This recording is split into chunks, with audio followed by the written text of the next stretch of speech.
Bienvenidos a este trabajo sobre la independencia de Cuba en el 1898, realizado por Lucía Folk y Ángela Urgel, alumnas del Mater Dei de primero de bachiller. Esperemos que os guste.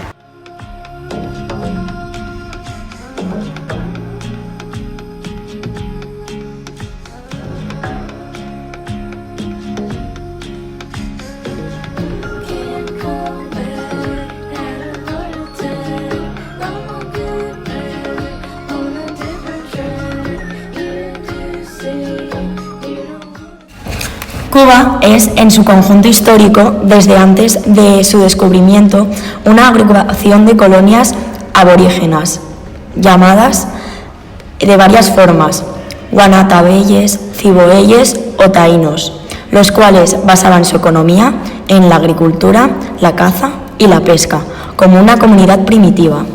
Este era el estado de Cuba hasta el siglo XV, con la conquista y colonización española, la cual paralizó la evolución cultural de Cuba.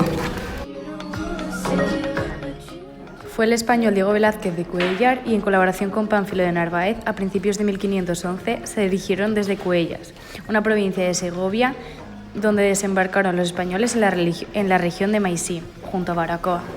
Entre los años 1512 y 1513 se fundaron las poblaciones de Baracoa, Bayana, Santiago, Puerto Príncipe, Trinidad, Santi Espíritus y La Habana, este último como punto estratégico a la corriente del Atlántico. Esto otorgaba mucha importancia a la isla, siendo el punto principal estratégico para conectar con el Atlántico.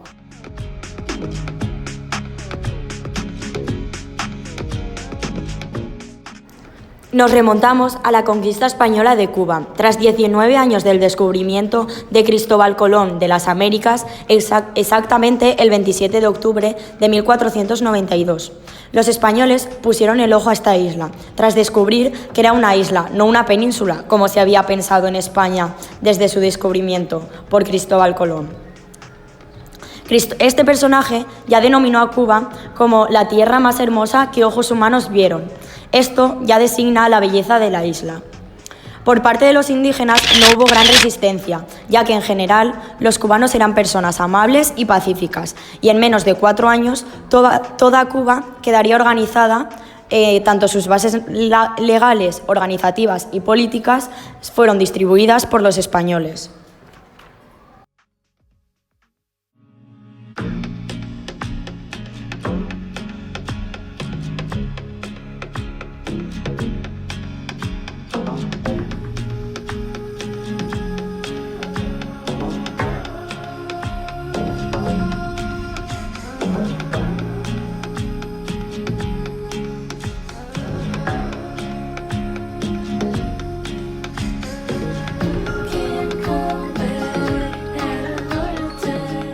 La colonización y conquista española de este territorio comenzó en el año 1511 y finalizó en agosto de 1515, cuando Santiago de Cuba se estableció como otra de las Antillas españolas, que es el nombre que la designa al grupo de islas caribeñas, que en su origen era de propiedad española.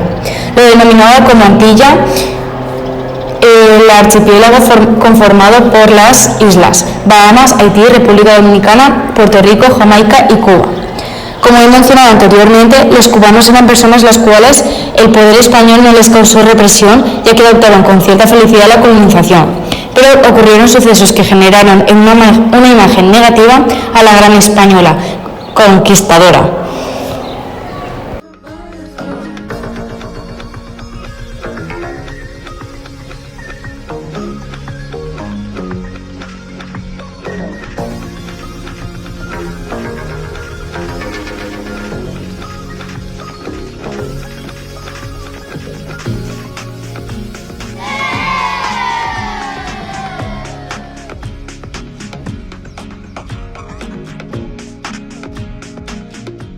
Empezó en Bañao y Camagüey, poblaciones importantes de la provincia de La Habana, con el capitán Pánfilo de Narváez.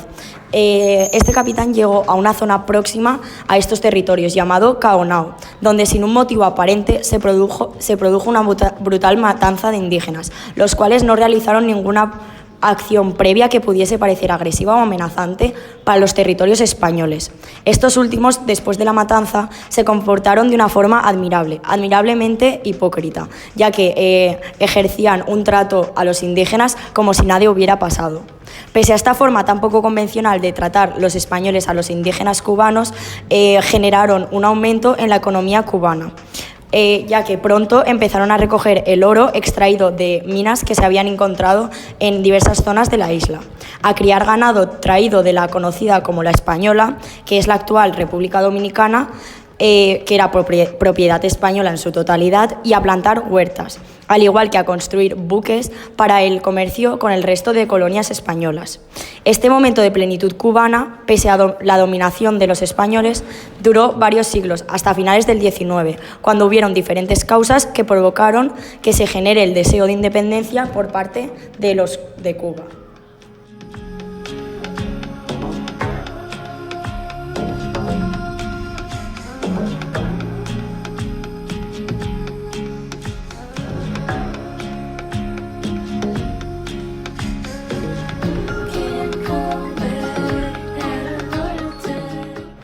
La primera es la presión fiscal impuesta por España y sus monopolios de venta. Estos son creados por las empresas textiles y estancos. En su mayoría eran las que ahogaban la economía de la isla. Especialmente generaba que las clases medias y propietarias rurales no pudiesen comerciar ni acceder a la economía. El resto de la población cubana eran campesinos pobres descendientes de esclavos africanos, que continuaban viviendo en la miseria. La segunda causa es el surgimiento de movimientos para la liberación nacional cubana. Esta especie de revoluciones populares fueron una causa para el futuro enfrentamiento. Hubo factores externos e internos que generaron la creación de estos movimientos.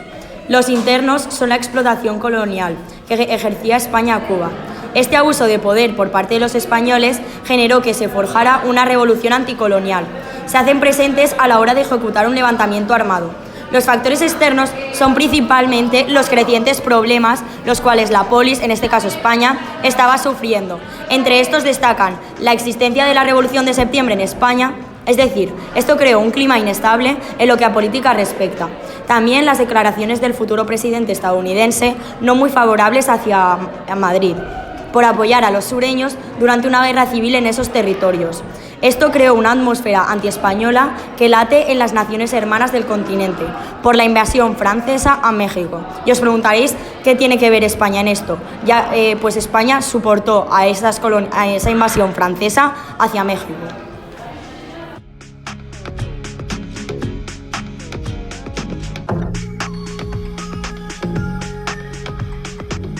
Para la compraventa de un esclavo se tenían en cuenta las tachas que estos poseían según los amos.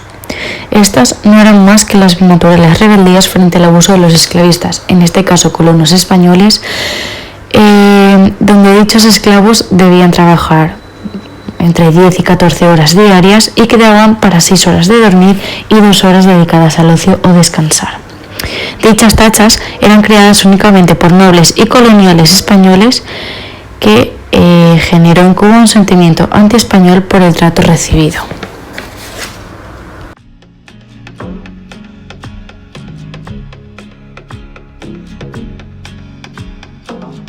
El conjunto de todas estas causas y situaciones provocó que llegara el momento de hacer uso de la frase marciana «la patria libre», y tras el grito de Yara, el sentimiento de libertad cubano fue una realidad que se gritaba a voces. El grito de Yara fue el comienzo de la lucha independentista y ocurrió el 10 de octubre de 1868 en la de Majagua, ubicado en el Golfo de Guanayago, actual provincia de Granma. De Majagua alude a la abundante presencia de la majagua, un magnífico ejemplar de la flora cubana, y hacia 1840 en este lugar ya existía un trapicheo azucarero, como en otros cientos de lugares en la isla. Este acto de rebelión fue dirigido por Carlos Manuel de Céspedes, el cual proclamó que el poder de España estaba carcomido y caduco, y por más de 3 siglos lo contemplábamos de rodillas. A este argumento, al argumento que se daba de la falta de armas de los cubanos, respondía que debían quitárselas al enemigo. En marzo marzo de 1866 fue comprado la de Majagua por el protagonista de la organización del levantamiento armado, ya mencionado anteriormente como el Grito de Yara. Este movimiento dio paso a la Guerra de los 10 años, que en España se llamó el Desastre del 98 o Guerra de Cuba. En Cuba, en cambio, se llamó Guerra Hispano-Cubano-Norteamericana y en Puerto Rico la llamada Guerra Hispanoamericana,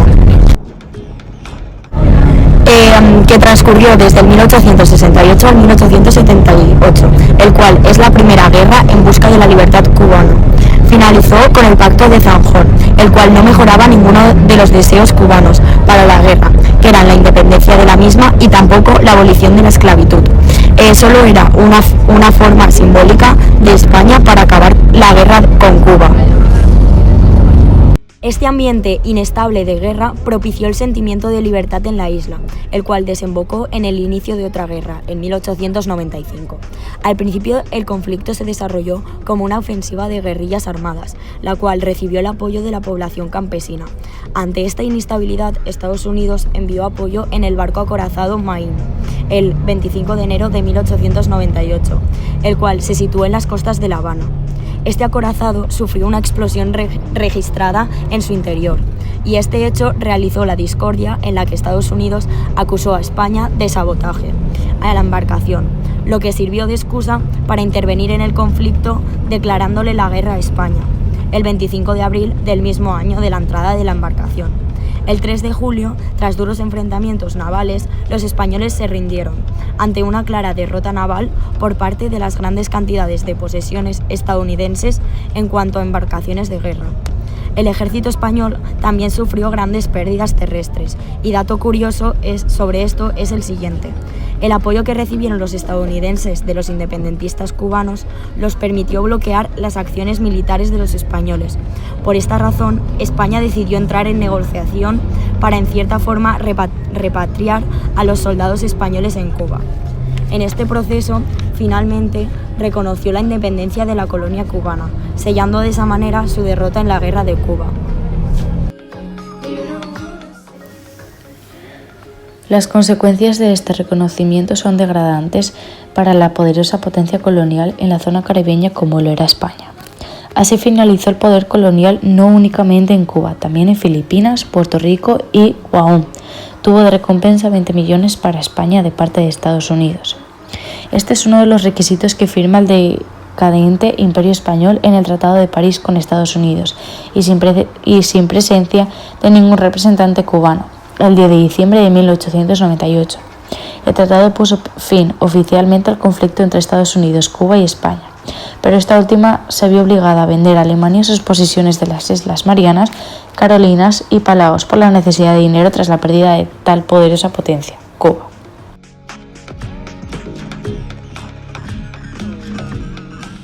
A la isla entraron más de 1 millón de esclavos africanos a través del puerto de Matanzas, situado a 100 kilómetros de La Habana, como parte de la trata transatlántica que se desarrolló desde el siglo XVI hasta la abolición de la esclavitud en Cuba en el 1886. Bueno, porque el español, buscando mano de obra barata, los trajo para que trabajaran en la tierra, los trajo a Cuba como esclavos. Y se trajeron los esclavos para las plantaciones de caña, pero también para las plantaciones de café. Lo más malo que hicieron fue separar familias. O sea, padres, madres, hijos, separaron familias, separaron culturas.